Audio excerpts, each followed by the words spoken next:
have been carried forward through established institutions like the Election Committee, the Constitutional Court.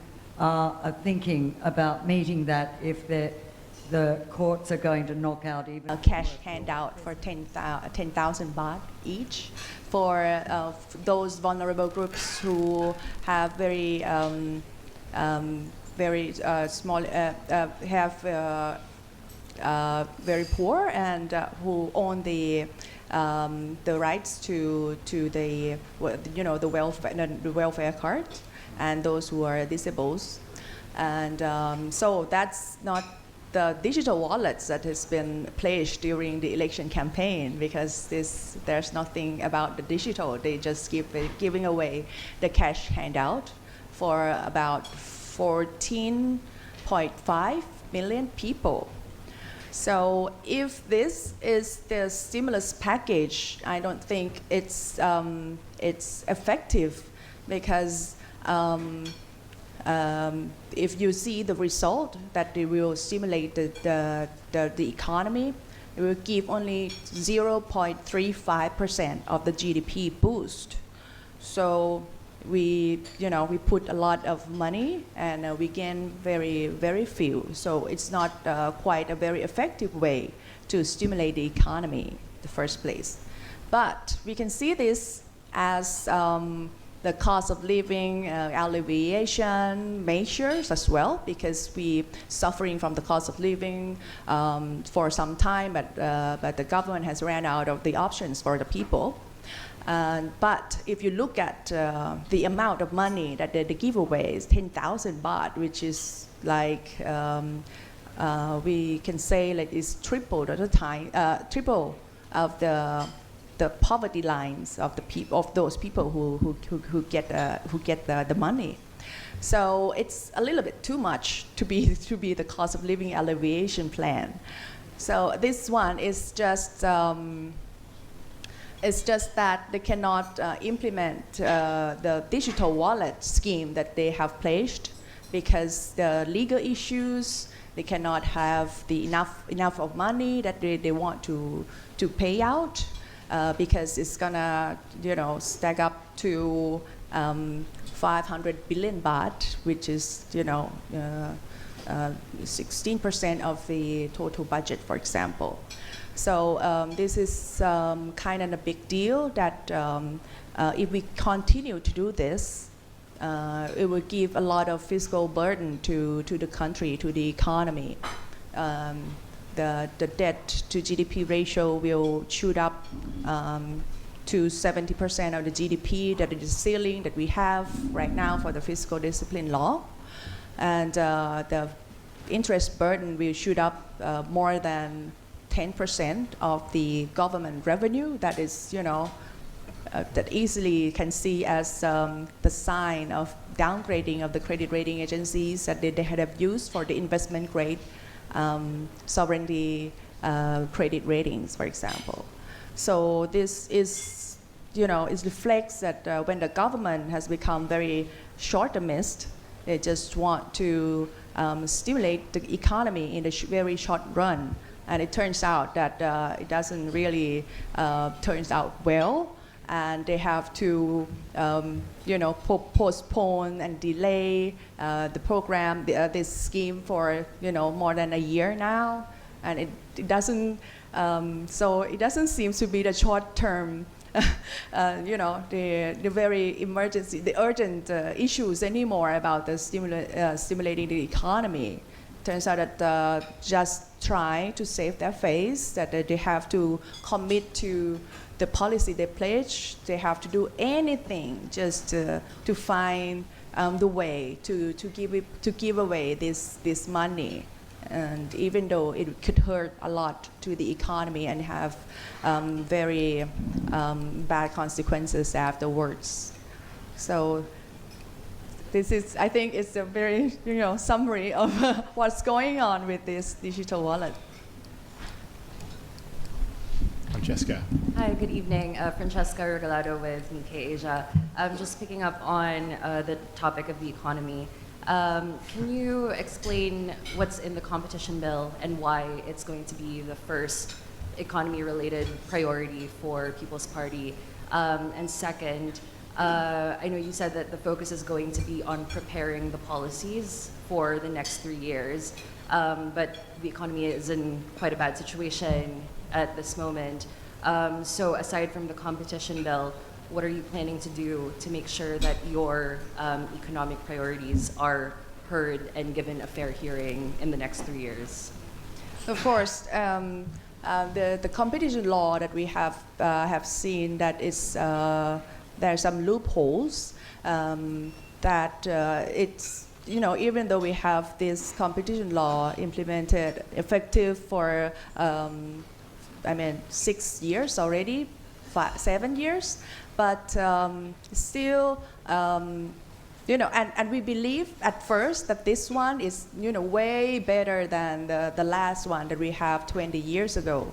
That we cannot, you cannot, find someone to be guilty of anything for 20 years. So once we have this new competition law, we have high hope for it that will solve our, lack of competition problem in the country. But after, 4, 5, 6 years of implementing this law, we saw a big merging deal that has passed, the competition authority very easily. And one is in the case of the retail market, that the merging of the CP and Tesco, and that's that was allowed by the competition authority. And the other one is the merging deal of True and DTAC, which is the second and the third largest operator, mobile operator in Thailand. And it's also, it passed easily that they don't, the law even allow them to merge without asking for permission from the authority. So this is the loopholes because for the retail market merging, they subject to the competition law, but still have the loophole that they allowed. The other, the True and DTAC mobile operator merging deal, it's subject to another law by the NBTC, the National Broadcasting Television Commission. So what we try to do is to fix the competition law to become like the master of the other laws that regulating that the market regulates other sectors in the country.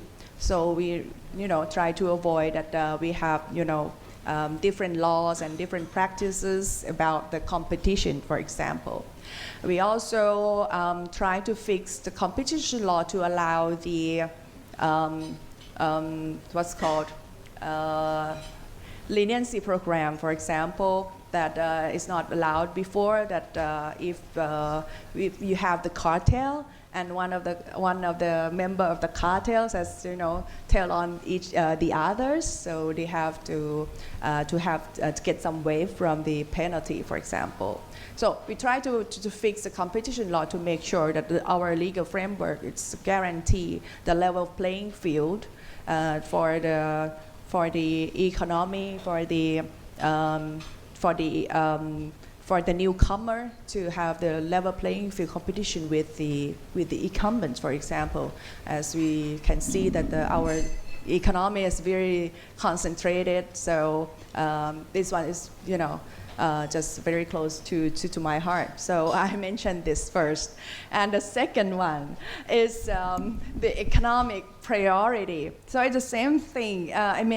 In our policy that we placed during the election, the last election, we mentioned about to find a new engine of growth because we see the lackluster of the competitiveness of the country.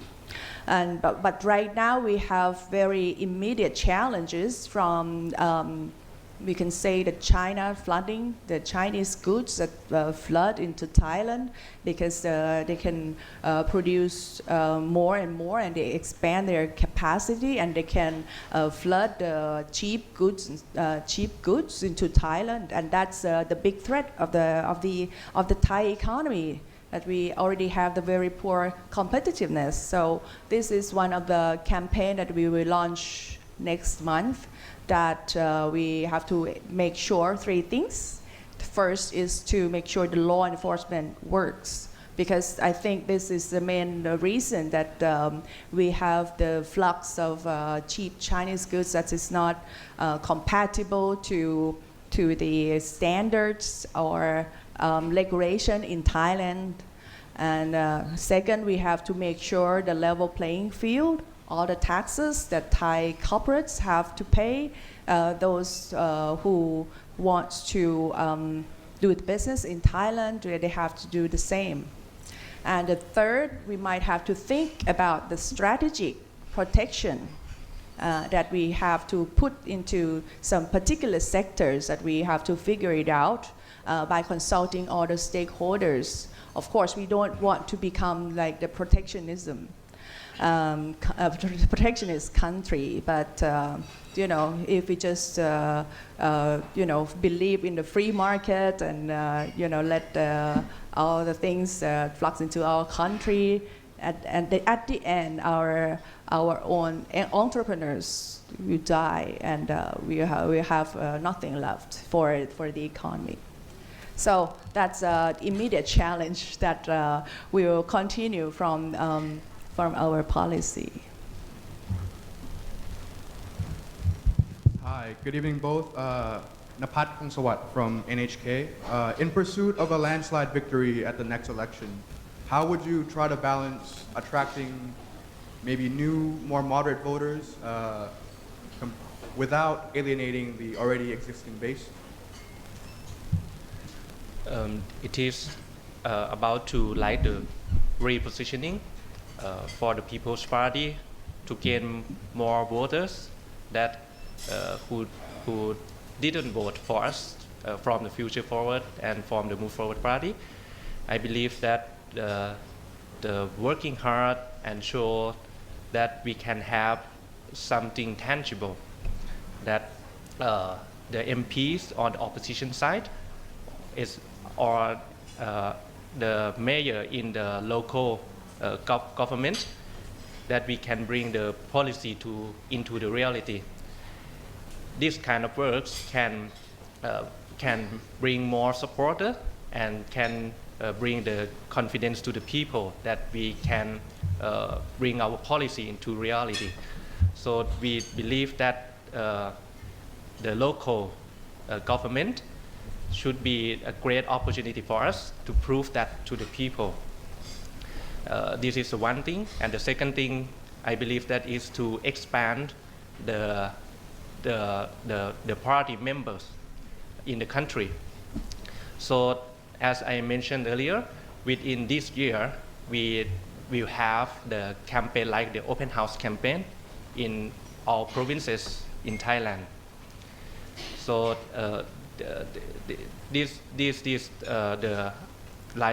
our strategic work to win the majority seats in the parliament in the next election. Thank you. Any more questions? Gwen? Hello, Gwen Robinson from Nikkei Asia.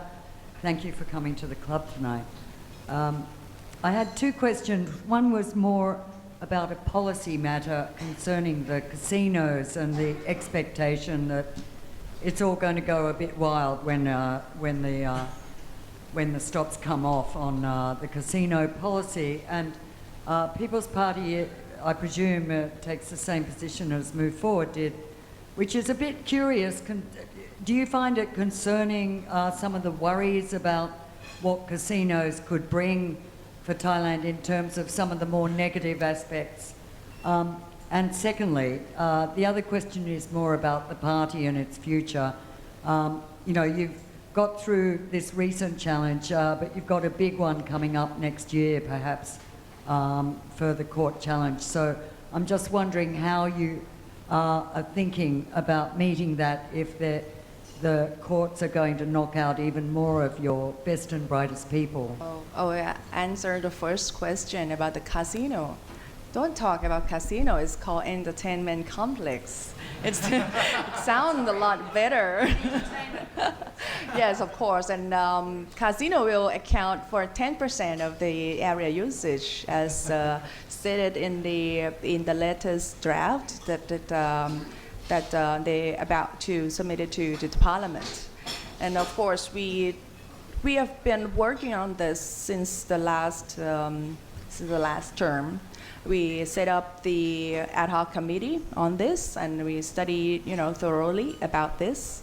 And and the second time in this session, we also have set up this ad hoc committee and doing another report which is not different from the last one, but the second one we have also submitted the draft of the bill, and we found these differences that surprise us.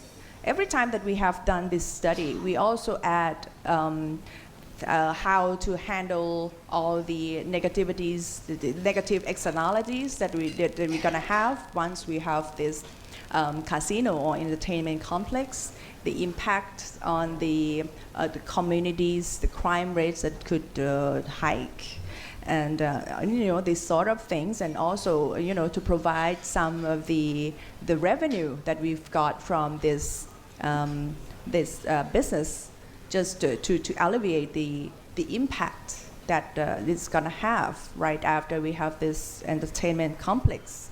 But in the latest bill, the latest draft that about to be submitted to the Parliament, that right now is on public hearing, those measures that we've got to prepare for those negative externalities that we're going to have has all gone.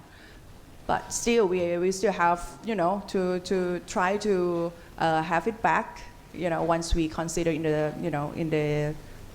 during the committee process or the second reading, to make sure that all of the negative impact that could occur from this business should be well taken care of. The second thing is the choices of location. Lots of people have said that we have, a lot of model of choices that we want to make it very concentrated, just like in Las Vegas or Atlantic City, or we have to do it, very, deconcentrate, to lots of area, and how we choose it. I think we have to add the aspect of distribution of income and prosperity. So to choose one location is just to make sure that maybe it's the place that it's in needs, or have very low income, or they very in a dire need of new industry or new business, to make sure that people have got some decent jobs, for example. But this is, according to this draft,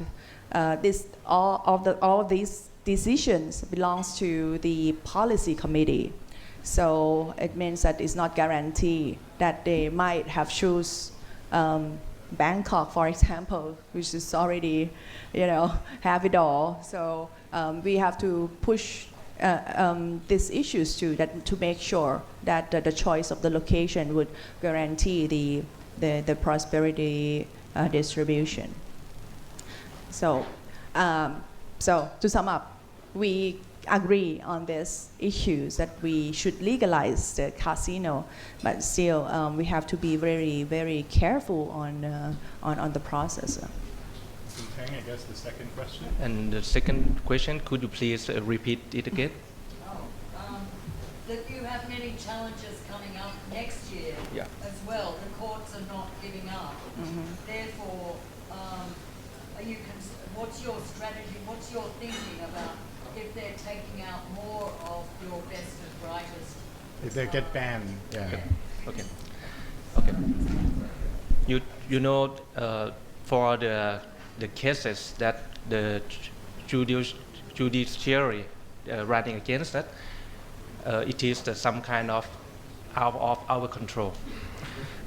All the thing that we can do is to prepare the case as best as we can do, and we think the more important thing is to prove to the people, to not prove to the court itself that is not come from the people.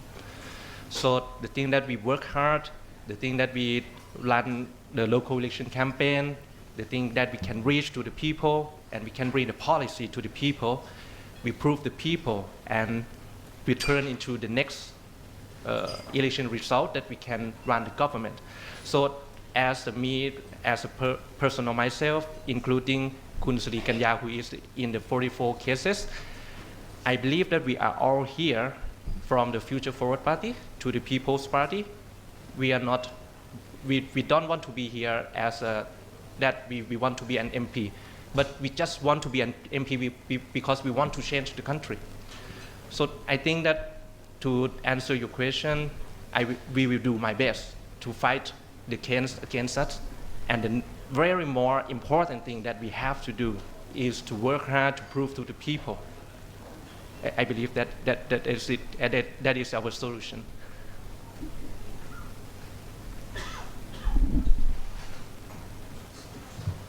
Peter Trainer, club member. I have a general question for both speakers, and it's, can the People's Party or any party beat the system?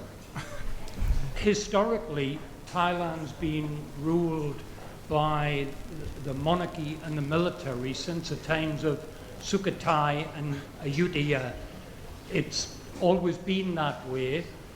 10 years ago, you had a military coup, and the aims, the military coup deposed a democratically elected government, and the aims of the military coup have been carried forward through established institutions like the Election Committee, the Constitutional Court, the Constitution itself, that were put in place so that the situation in Thailand today is the same as it was in May 2014 when you had a coup, because the institutions are still there.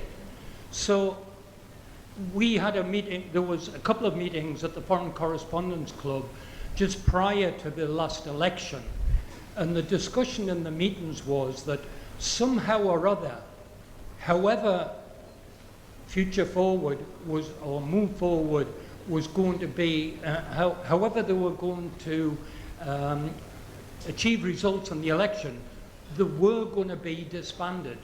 They were going to be put aside, because that's what happens in Thailand. So the question to yourselves is there any way that any party, the People's Party in particular, can motivate 70 million people to change the system? You had Future Forward had 7 million votes. Move Forward had 14 million votes. Thai people that I know said, well, at the next election, either Move Forward or the replacement are going to get 21 million votes.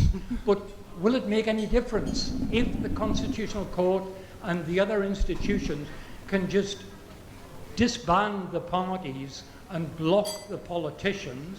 They can block the previous Prime Minister. Is there any way that any party can motivate the people to change that system? Thank you for a very good question, but I think I may answer into separate answers. The first one is some kind of the ideal answer, but I believe that it is still true. You have to keep the people hope. And you know, for the second thing, that to answer more practically, for the next election, I believe that we have to get the 20 million votes at minimum to win the majority seats in the parliament. And to achieve that, we can do many things during these next 3 years. For example, the article by article constitution amendment to limit the power of the Constitutional Court to not overrule the government that elected by the people. That is the very practical thing that we can do as an opposition party during these 3 years. And The other things I mentioned earlier is about to working hard, reach out to the people, and bring the policy into the reality, because we have to fix like the old political system, the money politics. We have to prove the people that the way we are going to do, offer the people only the policy that improve their quality of life. It can be real in Thailand. So that is the thing that we can do, and we will do our best. Yes, I want to add a little bit more about this. I think every time that the system tries to beat us, they have to use up their own political capital. And every time they have, those funny rulings and verdicts, they have, have to use their own political capital that they have collected and they have gained for, several years. And I think they kind of have ran out of their political capital right now. And I think we just need more time. And at the end, if we keep fighting this fight and people won't leave us behind and back us more and more, I think someday we'll win. Maybe in my generation or maybe the next one. But if we keep fighting, we'll win, I think. Thank you.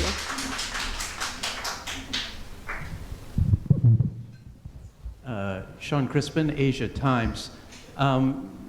Imitation, I guess, is the highest form of flattery. Some look over at Puatai now and see a very young leader in the chair leading the country. The notion that perhaps they've attempted to co-opt some of your symbolism and imagery. I wonder if you might speak to this notion that now that you've been dissolved once, twice, and now in your third iteration, some critics saying the C team as opposed to the old A team. Is there a risk that Puatai steals your agenda, steals your imagery, steals this notion that they're the new generation party? Well, we must remember that when Thaksin was first elected, they were think new, act new. What makes you so different from Puatai now? And Takun Natapong, if, say, tomorrow elections were held, why are you a better leader for Thailand than Kun Ing? I will answer the first part, and it's a particular question for Kunatapong. He will answer himself. I think we don't mind if Pheu Thai party steal our agenda. I mean, that's good for the country, right? We have successfully made them to, follow our agenda. For example, marriage equality. Back 5 years ago, I was the first one who said that we were going to propose the bill for the marriage equality. At that time, no other party said so. I'm the only one. But then, in this election, every single parties in the country has, proposed or endorsed this bill. So we don't mind if they steal our agenda. Of course, if they want to, reposition their own party to become like the new generation, that's even better for the country, right? We dire for the newer generation of leader. We're getting bored or fed up with those old generation who rules the country for so long of a time. So. What would make us different? Because we are the agenda setter. We are the first who bold enough to say something. Even though it's controversial, even though it's we will lose some of our popularity. So, but we have this bravery to propose that, and we're not afraid. If someone wants to copy it or are doing it, if they do better than us, do so. We don't mind. And what would make us different? It's because our party is, very open. they might have very young generation, but look at their last name, it's gonna be familiar, right? Because they are daughters or sons or cousins or nephews, nieces of someone you might know. But for us, we are commoners. We are common people, like the rest of the people of the countries. We have these similarities that they don't. So I think this will make a difference, and we will differentiate ourselves and win the election again in 3 years. And thank you, Kun Srikanyan, for the question about if the election day is happening tomorrow, what is for me to be the better option to the people comparing to the Kun Pathongtan. I will answer your question like this. I have to ask you that what is the reason why that make me here or make Kun Pathongtan in the Prime Minister position today? I believe that everyone will answer this question. It is because the corrupted or the distorted system. It is the best for the people in the normal or the full democratic country that people have many options, many candidates, competitive candidates to let the people choose. But today, you can see what happened in Thailand. I believe that it is not good to the people because our current system.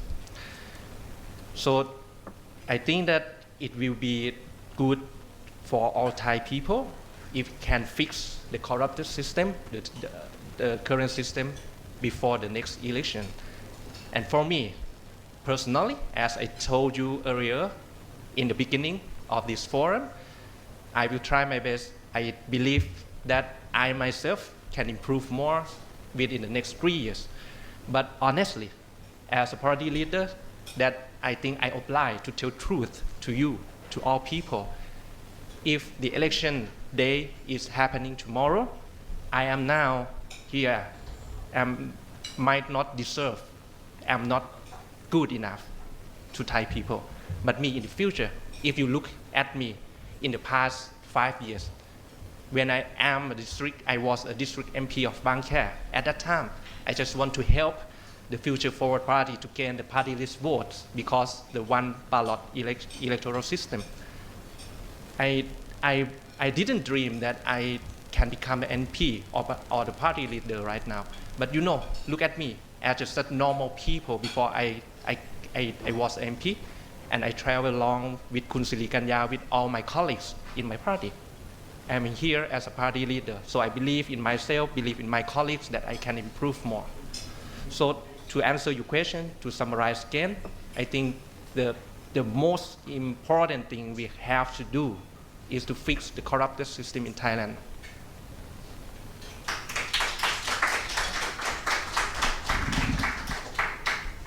Okay, I'm going to give maybe one more or two more. Okay.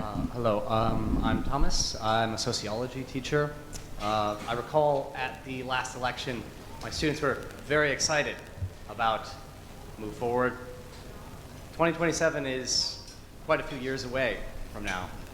How do you plan to keep the enthusiasm among the youth voters, but also to greater engage when you have Pheu Thai putting forward policies which we know are economically not viable, but very popular among the urban and rural working class? What alternatives do you look to provide to engage those voters, but also to maintain the enthusiasm of the youth? I may answer the question first and may pass to Kun Srikanyan about the policy proposal that she might have in her mind. I think the very important thing that we have to do to keep the enthusiasm in our party is about to keep along our core values, our core principles, about to protect the human rights, or the main key themes, as you guys may have heard before, For example, the 3Ds, the demonopolization, demilitarization, and decentralization. I think these 3D is the key themes of all of our policies that benefit to the most of the people in the country. So if we continue to tell the people that we will keep this principle along the way, I believe that we will gain more and more support for the People's Party. Yeah, about that, I think we've been through this situation before. I'm the second term MP, and we have seen the day that we moved to Move Forward Party. Can you believe that the popularity, of Kun Pitha is just 3%? It's just the matter of the moment. Because it's 1 year after the election, people are not in the mood for follow those politics or the news anymore, and we all kind of fade out from your YouTube feed or TikTok feed. But I think it's normal, and we have to live with it. At the meantime, we can still work to expand our network of youths, of those new interest groups by proposing the policy that interests them. We have a lot in the pocket right now for the policy that we have to that we have 2 years and 8 months to sell them to those stakeholders, to try to convince them to buy our policy or to fix our policy to be even better. And I think this is my jobs that we have assigned from my leader, that I have to carry along our policies and the new one and the rest to sell out to those people who might not in the mood for listen to the politics news or watching the politics news, but they are eager to know what on the table for them to change their lives, to change to better their business, for example. So this is the time to work in the background, maybe not at front end that much for us, and then I think once the election has come, those enthusiasm will come back. Just like when Kun Pitha has reached 46% of the popularity vote just before the election. Final question, please. Oh, you want to ask this one? Okay, 2 more. Take your time. Hello. I'm Chalida Thatcharansak. I am the chairperson of People Empowerment Foundation, the national human rights organization, Thailand, based in Bangkok. I have 2 questions. The first one, how that People Party deal with the post-conservative nationalist group right now is also pop up in the society and create a lot of crisis and problem in our situation right now. The second question is about the young political prisoner with 112 that many of them still remain in the jail. What is your policy to deal with the case? Thank you. So the second is political prisoner. The first one was... First is conservative, nationalistic. Okay. Yes. Yes, of course. I think we have attacked a lot. We have been attacked a lot by those conservative, nationalistics, even racist, and we have to admit some of them are our voters.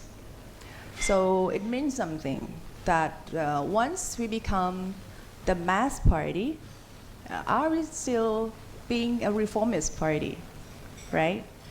But then we have to very true to our principles, to our integrity, that it's our job to try to make them understand what we are trying to do. Of course, we will. It's very very difficult jobs to do. Try to make them understand and get on board with us again and agree with what we are doing. And it's a long way to prove on this. And I think these challenges is going to come more and more often since we have, very broader base of supporters, and they have, all different spectrums of the ideology right now, since we gain the most votes from the people. And we think we have to try to change their mind to agree with us, right? And for the rest, those attackers who are not our supporters, so maybe we can we can set them aside and don't worry much about those attacks. For the young political prisoner, it's still what we're trying to drive to get them out. We are in the ad hoc committee for the amnesty of the political prisoners, even though it's really hard to change the other committee's mind to include those prisoners that has been alleged of the Article 112. But still, we're trying our best to change their mind. And even though the job that the committee has done, and the report will be debating in the parliament in a couple of weeks, but we will still hope that once we have the draft of the amnesty bill, we will still have time to work on the rest of the parliament to agree upon us. And we will work hard on that too.